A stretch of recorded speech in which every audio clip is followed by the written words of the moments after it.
ఇలాంటి అంబేద్కర్ గారి భావజాలం ఈ పెత్తందారులకు మాత్రం అస్సలు నచ్చదు. దళితులకు చంద్రబాబు నాయుడు గారు సెంట్ భూమిని ఇళ్ల నిర్మాణానికి ఇచ్చింది లేదు, అంబేద్కర్ గారి విగ్రహం నిర్మించింది అంతకన్నా కూడా లేదు. ఎందుకంటే చంద్రబాబు గారి రక్తంలోనే ఎస్సీ, ఎస్టీ, బీసీ మైనారిటీల మీద ఏ కోశానా కూడా ఏనాడు కూడా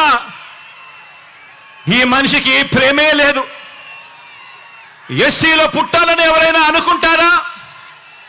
అని ఒక ముఖ్యమంత్రి స్థానంలో ఉన్న వ్యక్తి నోరు పారేసుకుంటే గ్రామాలలో ఆ ఎస్సీలు ఎలా బ్రతకగలుగుతారు అని చెప్పి కనీసం ఆలోచన కూడా చేయకుండా నోట్లో నుంచి అంత చులకనగా మాట్లాడే స్వభావం. బీసీల తోకలు కత్తిరిస్తా ఖబర్దార్ అన్న వ్యక్తి పేద సామాజిక వర్గాలంటే గిట్టని ఈ వ్యక్తి మన మాదిరిగా ఈ పేద అక్క చెల్లెమ్మలు బాగుండాలి, ఈ పేద కుటుంబాలు బాగుండాలి అని ఏకంగా 31 లక్షల ఇళ్ల పట్టాలు రాష్ట్రంలో ఎప్పుడు జరగని విధంగా, దేశంలో కూడా ఎప్పుడు చూడని విధంగా ఏకంగా 31 లక్షల ఇళ్ల పట్టాలు, అందులో 22 లక్షల ఇళ్ల నిర్మాణం చేయాలని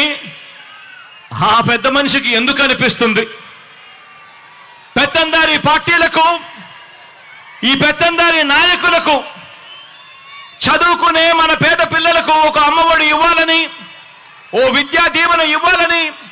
ఓ వసతి దీవెన ఇవ్వాలని, ఓ గోరు ముద్ద ఇవ్వాలని, ఓ విద్యా కానుక ఇవ్వాలని, ఓ ట్యాబులు ఇవ్వాలని, ఓ ఇంగ్లీష్ మీడియంలో చదువులు చెప్పించాలని, బైలింగ్వల్ టెక్స్ట్ బుక్స్ ఇవ్వాలని,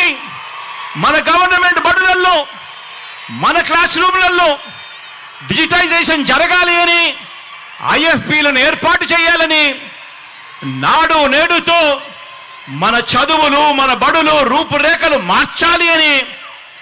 ఇటువంటి పెత్తందారి నాయకులకు కానీ, ఇటువంటి పెత్తందారి పార్టీలకు కానీ ఎందుకు అనిపిస్తుంది అని ఒక్కసారి ఆలోచన చేయమని అడుగుతా ఉన్నా. పెత్తందారి పార్టీలకు, పెత్తందారి నాయకులకు మన అక్క చెల్లెమ్మలకు ఒక దిశ యాప్ తేవాలని,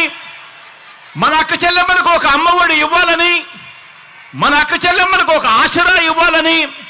మన అక్క చెల్లెమ్మలకు ఒక 0 వడ్డీ తేవాలని, ఒక 0 వడ్డీ ఇవ్వాలని, ఒక చేయూత ఇవ్వాలని, అక్క చెల్లెమ్మల పేరిట 31 లక్షల ఇళ్ల పట్టాలు ఇవ్వాలని, అందులో 22 లక్షల ఇళ్ల నిర్మాణం పూర్తి చేసి కట్టించి ఇచ్చి ఆ అక్క చెల్లెమ్మల ముఖాలలో చిరునవ్వులు చూడాలని ఆ పెత్తందారి పార్టీలకు, ఆ పెత్తందారి నాయకులకు ఎందుకు అనిపిస్తుంది అని ఒక్కసారి ఆలోచన చేయమని అడుగుతా ఉన్నా. పెత్తందారి పార్టీలకు, ఆ పెత్తందారి నాయకులకు మన రైతన్నలకు పగటిపూటే 9 గంటల పాటు ఉచిత విద్యుత్ ఇవ్వాలని,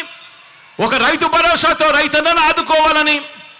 వారిని చేయి పట్టుకొని నడిపించే ఒక ఆర్బీకే వ్యవస్థను వాళ్ళ ముందరే పెట్టాలి అని చెప్పి ఎందుకు అనిపిస్తుంది అని చెప్పి ఒక్కసారి ఆలోచన చేయమని కోరుతా ఉన్నా.